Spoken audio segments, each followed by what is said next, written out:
Hello আমার প্রিয় বন্ধুরা, কেমন আছো? আশা রাখছি ভালো আছো। তো আমিও ভালো আছি।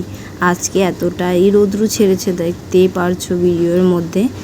তো সবাই মিলে ননদরা আমরা সবাই মিলে ভাবছিলাম চলো পেয়ারা মাখাই খাওয়া যাক। পেকেছে, তো এটা আমাদের বাড়ির গাছেরই পেয়ারা। তো কাকি আমাকে পেরে দিচ্ছিল, তো চলে এলাম। আমরা আজকে রাস্তার মধ্যেই খাবো, কারণ বাড়িতে সেমন জায়গা নেই, তো ঘরের ভেতরে ভালো লাগছিল না গরমের মধ্যে। তো আমরা আমাদের এখানে বটগাছটার সামনে যারা আমার প্রতিদিন ভিডিও দেখো তারা জানো, ডেইলি ভিডিও আমার দেখো, তারা সবাই জানো যে আমরা বেশিরভাগই এইখানে এসে বসে থাকি, মানে গরমের মধ্যে। তো এখানে আজকে পেয়ারা মাখা খাওয়া হবে। তো দেখো দর্শক অনেক আছে এখানে পেয়ারা মাখা খাওয়ার মতো। তো অনেক আনন্দ হচ্ছিল আমাদের।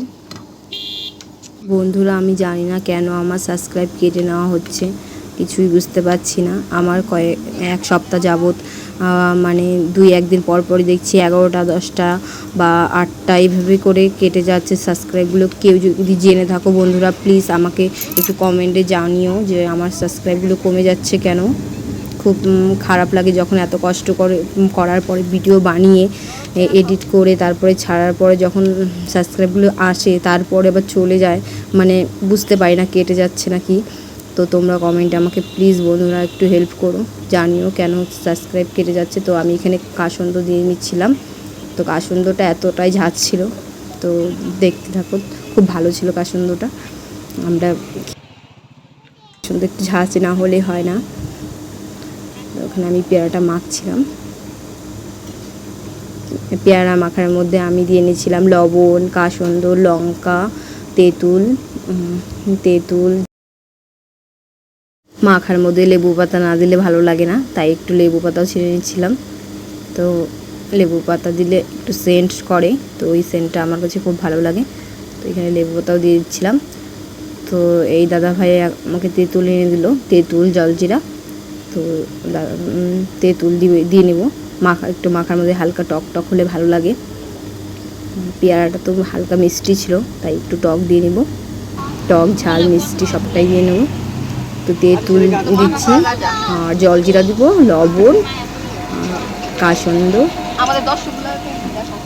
আর বিট লবণ দিয়ে আর এমনি লবণ দিয়ে মেখে নেব। এখন আমি দেখতে থাকো বন্ধুরা। আমরা সবাই মিলে খুব আনন্দ করে খাচ্ছিলাম।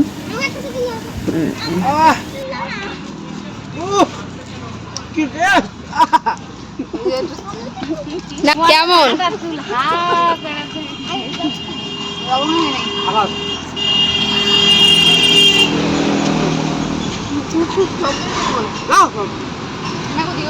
না বৌদি, টক হয়ে যাবে সব দিলে।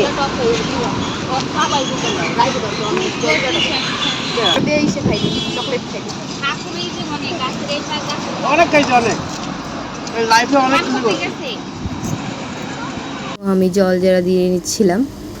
জল জারা দিয়ে বা হাজমলা দিয়ে মাখলে, যে কোনো মাখা দারুণ লাগে খেতে, আমার তো খুব ভালো লাগে। আমি এখানে জল জারা দিয়ে নিলাম। যে কোনো মাখা একা খেলে ভালো লাগে না, সবাই মিলে যদি আনন্দ করে খাওয়া যায়, অল্প ভাগে পড়লেও অনেক আনন্দ লাগে। খুব ভালো লাগে যখন কিছু মাখি সবাই মিলে, সবাই সামনে আসে থাকে, তো সবাইকে দিয়ে খেতে সেই আনন্দটা আলাদাই হয়। তো আমি কলা পাতা কেটে নেব।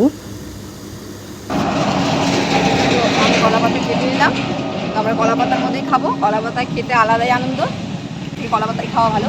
বাড়ির সামনে গাছ আছেই যেমন। আসো বন্ধুরা, তো আমরা রাস্তার মধ্যেই আজকে খাচ্ছি। আর কি সুন্দর হাওয়া চলছে, দেখো গাছ সুন্দর খেলছে। তো রাস্তার মধ্যে আমরা সবাই মিলে আনন্দ করে খাবো, তো দেখতে থাকো। আর বন্ধুরা কে কে খাবে চলে এসো। কলা পাতা এনে আমি কাটছিলাম। তো কলা পাতার মধ্যে খেতে আলাদাই আনন্দ লাগে। তো আগেকারের দিনে শুনেছি মাদের কাছে যে বিয়ে বাড়িতেও নাকি কলা পাতাতেই খাওয়াতো। কলা পাতা খাওয়ার একটা মানে খুব ভালো লাগে। ছোটোবেলায় আমরাও অনেক কলা পাতার মধ্যে খেয়েছি। তো আমরা কি করতাম, রান্নাবাটি খেলতাম। তো ছোটো হাঁড়ির মধ্যেই ছোটো উনুন ছিল, যে মা বানিয়ে দিয়েছিলো, সেই উনুনের মধ্যে জাল দিয়ে, তো তো ছোট একটা আমাদের বাড়িতে মানে ছোট্ট একটা হাঁড়ি ছিল, সেই হাঁড়ির মধ্যে রান্না করতাম আলু সেদ্ধ। সেই আলু সেদ্ধই আমরা মানে বান্ধবীরা মানে মিলে বাড়ির মধ্যে মা থাকতো না যখন, তখন রান্না করে তো আমরা খেতাম। এতটা আনন্দ করতাম সেই মাখা, মানে শুধু আলু মাখা খেতাম মানে পিকনিকে, তবুও যে এতটা আনন্দ লাগতো। আমাকে দেখাইস। দারুণ দারুণ। বন্ধুরা, আমার ভিডিওটি আজকে কেমন লেগেছে কমেন্ট করে দিও। আর যারা নতুন আছে প্লিজ সাবস্ক্রাইব করে লাইক করে কমেন্ট করে দিও আমাকে একটা। টাটা বাই বাই বন্ধুরা, পরবর্তী ভিডিওর সাথে আবার দেখা হচ্ছে।